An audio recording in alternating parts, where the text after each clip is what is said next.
Hi everyone, welcome back to my another mini vlog.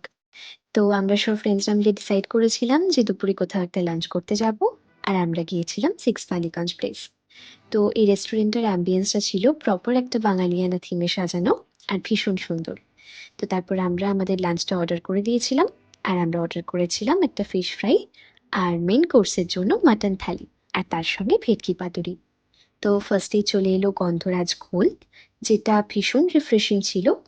আর তারপরে এলো fish fry. মানে আমি এতদিন ধরে এত জায়গায় ফিশ ফ্রাই ট্রাই করেছি, but trust me, this is the best fish fry I have ever had in my life. আর তারপরে তোমরা এখানে দেখতেই পাচ্ছ আমাদের পুরো থালিটাই চলে এলো, আর প্রত্যেকটা খাবার খুব সুন্দর ছিল। তারপরে আমরা লাঞ্চ কমপ্লিট করে চলে গিয়েছিলাম সাউথ সিটি। অ্যাকচুয়ালি আমার একটু জারাতে যাওয়ার ছিল, তো ওখান থেকে একটু শপিং করে আমরা গিয়েছিলাম এই সুন্দর ডাইনো ওয়ালটা দেখতে। সো ইয়া, আজকের জন্য এইটুকুই। ভিডিওটা ভালো লেগে থাকলে প্লিজ একটা লাইক করে দিও। Thanks for watching.